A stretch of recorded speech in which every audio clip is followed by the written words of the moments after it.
Olá, meus artistas queridos, sejam bem-vindos! Eu sou a professora Gabriela e estou acompanhando vocês nesta jornada pelas artes. Vamos ver o conteúdo da nossa aula? Esta é a nossa aula de número 5, nosso objeto de conhecimento, processos de criação. Como detalhamento, composição de movimentos dançados na construção de repertórios e os aspectos sociais. Elementos de composição cênica, figurino, iluminação, cenário, trilha sonora, espaços convencionais e não convencionais. Então, nós vamos conversar sobre dança e teatro.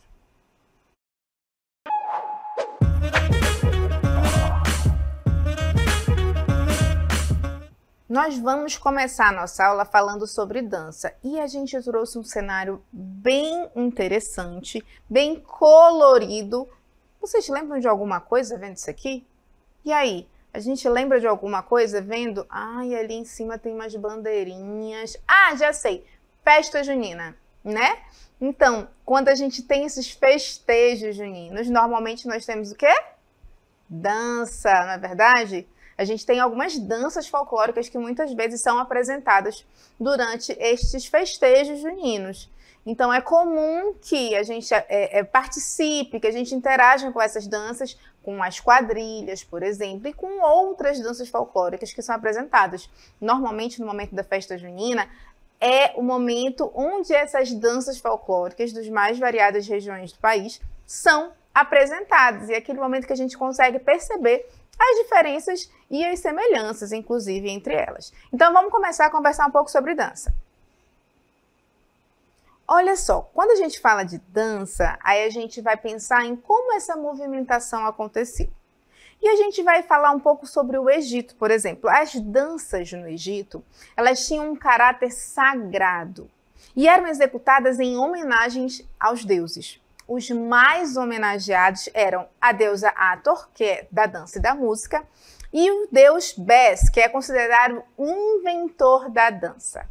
A ambos era atribuído um poder sobre a fertilidade. Então aqui a gente já tem a questão da dança com um cunho religioso, né? Porque eles utilizavam a dança para homenagear esses deuses. A cultura egípcia, ela tem muito essa questão de acompanhar esses conceitos religiosos, né? E a gente sabe que eles tinham a figura do faraó como um elemento mais importante dentro daquela sociedade.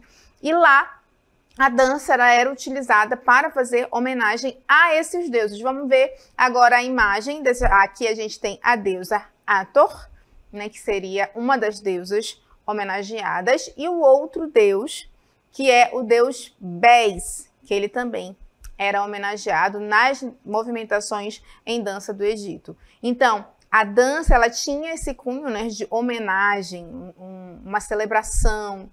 E a gente sabe que o se movimentar em dança, se movimentar artisticamente, ele vai sendo modificado também de acordo com determinadas culturas, né?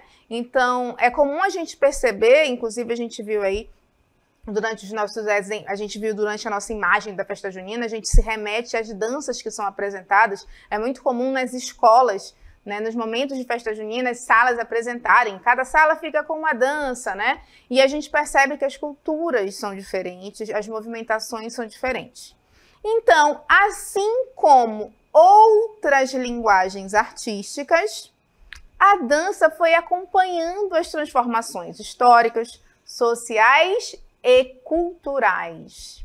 Algumas danças elas foram criadas a fim de expressar a cultura de um determinado grupo social. E aí nós estamos vendo 4 imagens de danças diferentes. A gente tem maracatu, a gente tem dança portuguesa, a gente tem ciranda. Então, por quê? São imagens de danças de sociedades diferentes, de grupos diferentes. Então, a gente vai ver algumas danças de regiões do Brasil. E aqui no nosso mapa a gente já está vendo os nossos dançarinos aí todos posicionados nas suas regiões, porque cada região do nosso país ele tem um costume diferente, né? Por conta, inclusive, do seu processo de colonização. Eu costumo falar que tem sangue indígena correndo aqui nessas veias, né? Porque moramos no estado do Amazonas e sabemos que a cultura indígena ela é muito presente, muito intensa aqui. Então é comum que muitas vezes a nossa dança a nossa produção cultural, a nossa produção artística, ela tenha elementos dessa cultura indígena. Então, a gente vai falar um pouco sobre algumas danças brasileiras. As danças brasileiras são consideradas uma herança cultural do período em que o Brasil estava se constituindo como país. São heranças do encontro entre as culturas dos povos que já estavam no território, os indígenas, e dos povos que chegaram, povos africanos, portugueses, holandeses, italianos, espanhóis, árabes e japoneses. Essa é uma citação da Letícia Navarro, que é uma pesquisadora de dança. Então a gente consegue perceber aí que a dança, ela é uma grande herança cultural de várias manifestações artísticas e culturais que aconteceram de quem aqui já estava, que eram os indígenas, e dessas culturas que foram chegando, a cultura europeia, a cultura africana, né? Então, essas culturas foram chegando no território brasileiro, trazendo as suas próprias identidades, e a gente acabou fazendo uma grande mistura, né? E resultou no que hoje nós temos como cultura brasileira, identidade brasileira, e como a gente vai falar das danças brasileiras. Então a gente vai começar falando sobre uma dança, aí a gente já está vendo aqui no nosso mapa, da região norte. Qual é a dança da região norte? Vocês sabem? Então vamos falar sobre a dança da região norte, que é o carimbó. Também chamado de pau e corda, samba de roda do Marajó e baião típico de Marajó, a dança do carimbó ela é realizada em pares e marcada por movimentos giratórios. Então, a dança do carimbó é a dança típica da região norte, certo? Então, é uma dança que tem aí esses movimentos giratórios. O nome faz referência ao curimbó, que é o principal instrumento musical utilizado nessa manifestação folclórica. O curimbó é uma espécie de tambor tocado com as mãos, feito com um tronco escavado e oco. O costume da dança ele surgiu com o hábito dos agricultores e dos pescadores, que ao fim dos trabalhos diários, eles dançavam ao ritmo do tambor. Então essas são as características do carimbó, que é uma dança típica da região norte do país. E agora a gente vai ver um vídeo que traz um pouquinho desse carimbó.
E a gente conseguiu perceber bem a questão dos movimentos giratórios, né? A nossa dançarina de carimbó estava sempre rodando nessa movimentação, que é uma movimentação típica desta dança. No dia 11 de novembro de 2015, essa dança folclórica paraense recebeu oficialmente a titulação de Patrimônio Cultural Imaterial do Brasil pelo IPAM, que é o Instituto do Patrimônio Histórico e Artístico Nacional. Então essa foi a dança da região norte. Vamos ver outra dança, vamos olhar no nosso mapinha aqui. Ai, eu adoro essa. Vamos falar agora de uma dança da região nordeste do Brasil. E a gente vai falar sobre o frevo. Foi reconhecido como Patrimônio Cultural e Imaterial da Humanidade pelo Instituto do Patrimônio Histórico Artístico Nacional em 2007. Então, o frevo ele é um patrimônio cultural imaterial. Em 2012, o frevo ele foi incluído na lista representativa do Patrimônio Cultural Imaterial da Humanidade pela Organização das Nações Unidas, que é a Unesco. O frevo ele tem origem no século XIX, na cidade de Recife, em Pernambuco. Foi decorrência da rivalidade entre as bandas militares e os escravizados que tinham se tornado livres. O frevo é uma dança muito característica lá da região de Pernambuco. E assim, a sua vestimenta é muito colorida, a forma como se dança, ela chama a atenção. A gente vai ver agora um vídeo que traz um relato de um profissional de frevo. Oi pessoal, me chamo Bruno Souza, sou professor na Instituição Cultural e Educacional Artes Sem Fronteiras e estou aqui para falar com vocês sobre o frevo, em específico a sua movimentação. A dança frevo ela é baseada e influenciada pela dança da capoeira. Graças a Francisco do Nascimento Filho, que foi pesquisador daquela época, que também é amazonense, ele sistematizou uma técnica baseada na capoeira, nos movimentos de ataque e defesa. Dentre eles, baseado para o frevo, nós temos a tesoura de rua, ela é um passinho de defesa. Em observância aos conflitos das bandas militares com os capoeiristas, foi visto e foi inspirado e foi criado esse passinho em decorrência dos conflitos existidos entre uma banda e outra. A tesoura de Oscarito, baseado nos movimentos de ataque da capoeira, criou-se a tesoura de Oscarito, que é justamente, naquela época, era utilizada para atacar o seu adversário. Dentro dessas ramificações dos movimentos de ataque, criou-se o rojão, que é baseado nos movimentos de ataque utilizando objetos. E o salto carpado, que são influenciados pelos movimentos de ataque e defesa da capoeira. O salto carpado não é um movimento nem de ataque e nem de defesa. Ele é um movimento inspirado nas acrobacias da arte da capoeira. Em Manaus, temos a Instituição Cultural e Educacional Artes Sem Fronteiras, que difunde a arte do frevo pelo estado e pelo interior, graças aos grandes eventos como o Galo de Manaus e em parceria também com a Secretaria de Estado de Cultura e Economia Criativa.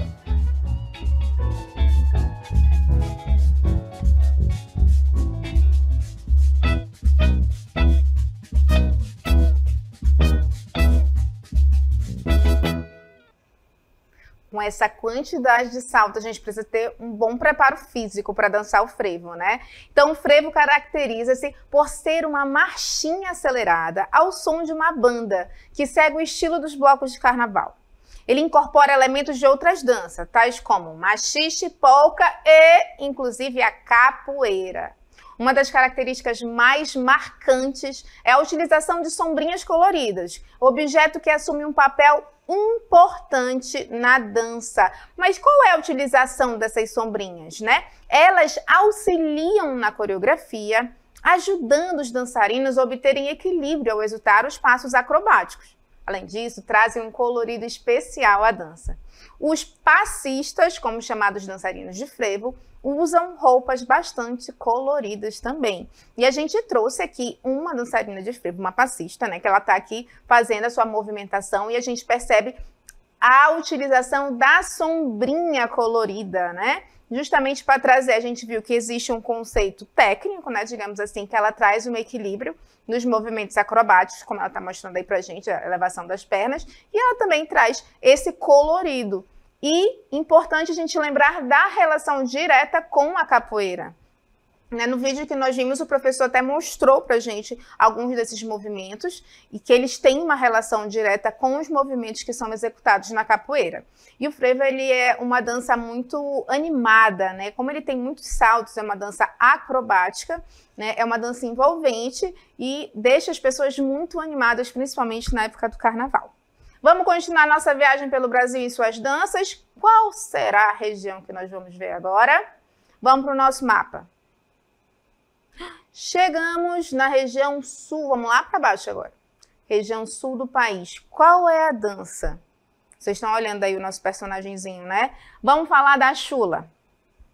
É uma dança inspirada em tradições portuguesas e dançada apenas por homens ao som de gaita gaúcha. Os movimentos são de batidas nos pés e nos desafios. Utiliza-se uma vara de madeira de 2 ou 3 metros de comprimento e os participantes competem entre si, sapateando entre elas, avançando e recuando seus movimentos, né? Então, é uma dança típica da região sul do país, certo? Então, é uma dança que tem homens dançando, né? E eles participam como se fosse de uma competição. E vence quem não perder o ritmo, não encostar no pedaço de madeira e conseguir realizar a sequência coreográfica dançada como desafio pelo dançarino anterior. Então, é uma grande mistura de dança e competição, né, que exige ali toda uma concentração dos bailarinos. Vamos ver agora um vídeo que apresenta um trecho de uma chula pra gente.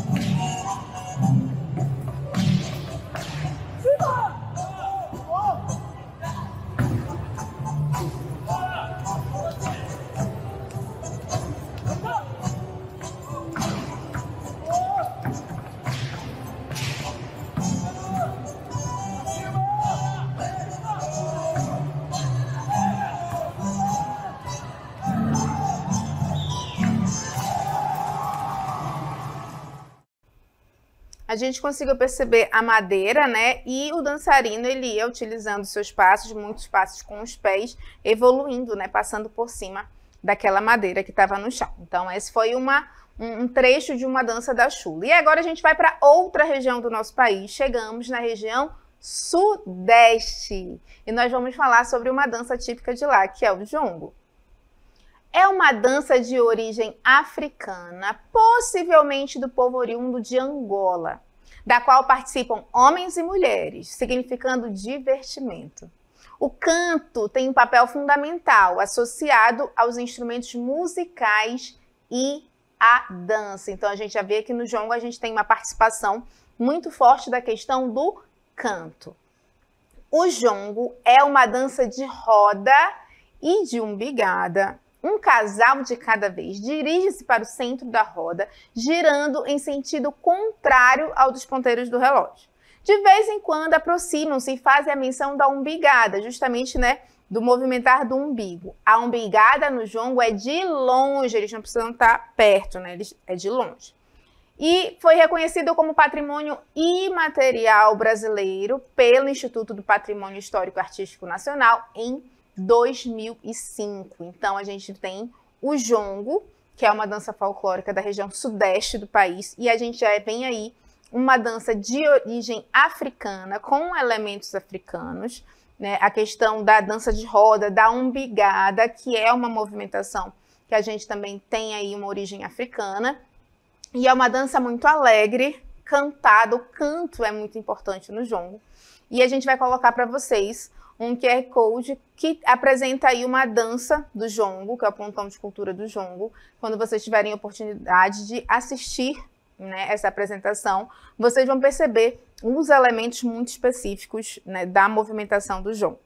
Então, nós fizemos uma breve viagem pelas regiões do Brasil e nós percebemos que as danças, elas têm características diferentes, elas têm movimentações diferentes e elas têm figurino diferente. Olha aqui, vamos olhar o nosso mapa?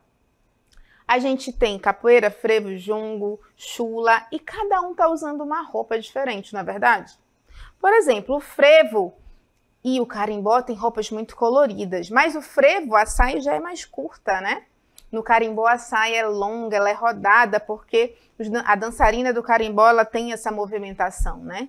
Então, o figurino, ele é aquilo que ele pode ser entendido como um traje cênico ou mesmo um conjunto da indumentária e acessórios, criado ou produzido pelo figurinista e utilizado pelo artista para compor o seu personagem em determinada forma de expressão artística, como teatro, cinema, televisão, ópera, dança e outras apresentações artísticas. Então a gente viu que o figurino, esse traje cênico, essa indumentária que o artista usa, ele é utilizado na dança, no cinema, no teatro, na ópera. Então, na dança, nós vimos, a partir dessa viagem que nós fizemos pelas regiões do Brasil, a gente viu que cada dança tem um figurino específico.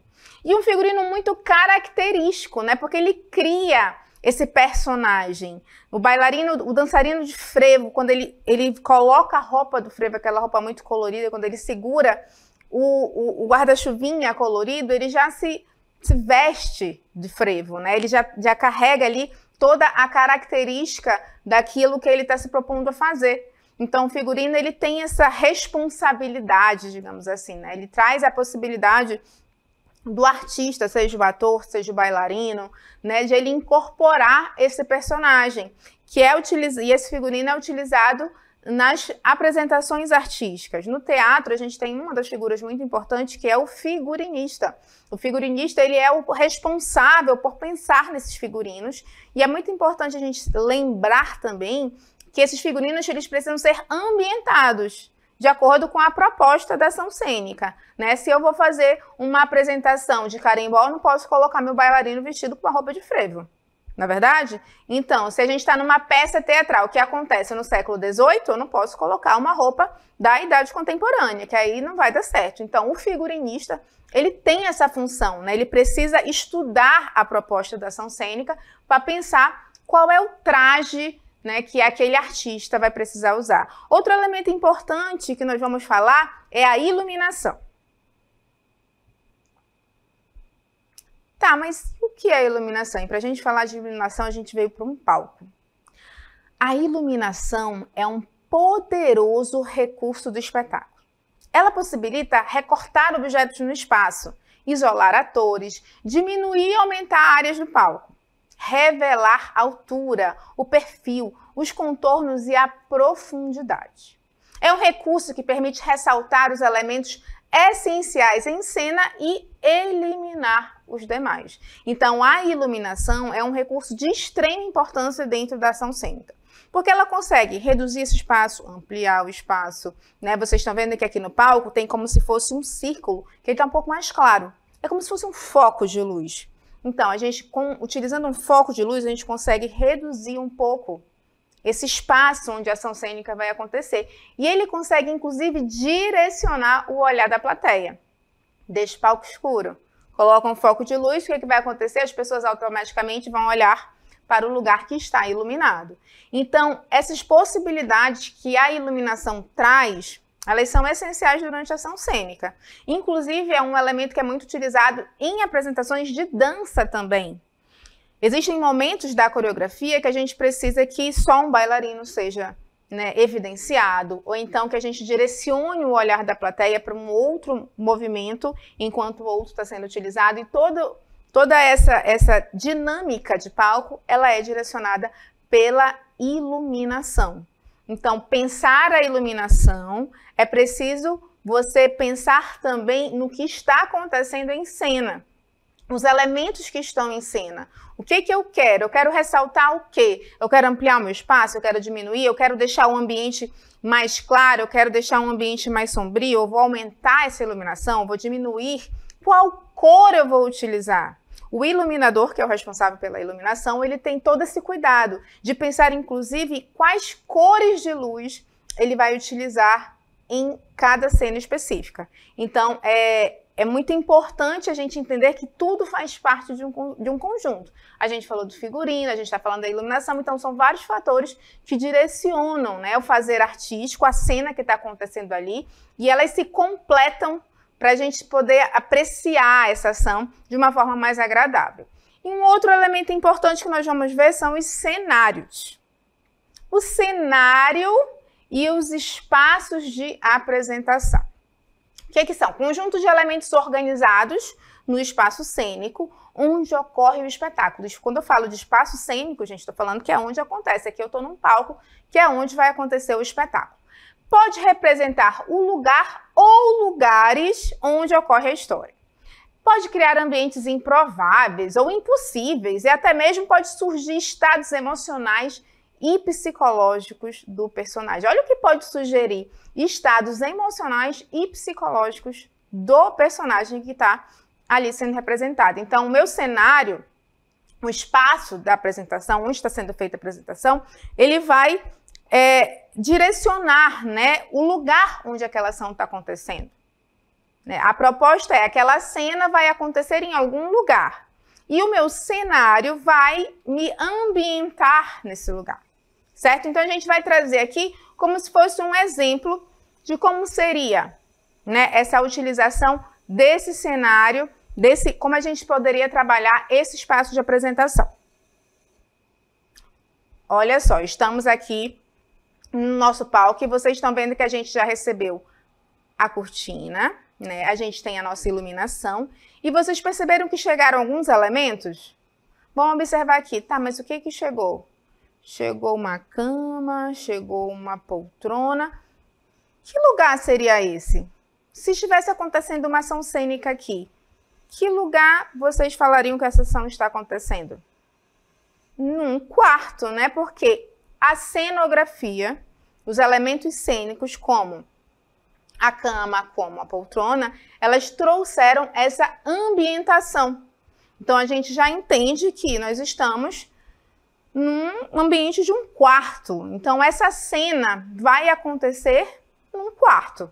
Então, por isso a importância do cenário. Se eu colocar aqui elementos que não me remetam a um quarto, se eu colocar uma geladeira, um fogão, vocês vão falar, não é mais um quarto, já é uma cozinha. Então, por isso que a cenografia, ela vai direcionar o local, né, onde aquela cena está acontecendo. E esses elementos de cenografia, eles têm também essa intenção de enriquecer a apresentação. Não só de trazer essa ambientação, claro, mas de trazer uma vivacidade maior ainda à apresentação cênica. O cenário, ele também é utilizado em dança, né? Muitas coreografias, quando o coreógrafo pensa aquela coreografia, ele vai colocar elementos cênicos que ambientem também essa sua apresentação, né? Então, aqui a gente montou um cenário. E tem um outro elemento que vai ajudar ainda mais em todo esse processo de ambientação cênica, que é a trilha sonora. O som, o que vai acompanhar? Né? De repente a gente está aqui, já montamos o nosso palco, já está com a cortina, com a iluminação, já está com o cenário, e a gente precisa de um som, porque não tem som. Vamos escutar a minha proposta de som.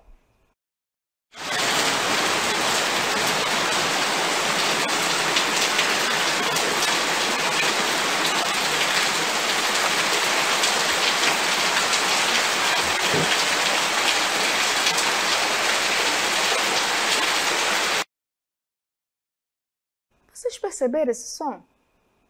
Vocês escutaram? O que fez a gente pensar que estava acontecendo? Que estava chovendo. Já deu até um pouco de frio, né? Quando a gente escuta um barulho de chuva, a gente vê, nossa, tá chovendo, tá dando um friozinho, um ventinho. Então, a trilha sonora, a sonoplastia, ela vai também trazer essa ambientação. Então, quer dizer que nessa cena que aqui estamos, nós estávamos numa representação de uma cena que está acontecendo num quarto, e está chovendo lá fora. Então, olha os poderes que todos esses elementos cênicos, quando combinados, têm, não é verdade? Quando a gente está numa cena mais romântica, a gente coloca uma música mais suave, não é verdade? Quando a gente está numa cena um pouco mais angustiante, a gente já coloca uma trilha sonora um pouco mais forte, não é verdade? De suspense. Então, a trilha sonora, ela vai ajudar nesta ambientação da ação cênica. Então, a gente viu aqui vários elementos que, combinados, eles enriquecem essa ação cênica, eles completam essa ação cênica e elas fazem essa experiência artística ficar ainda mais agradável para o espectador.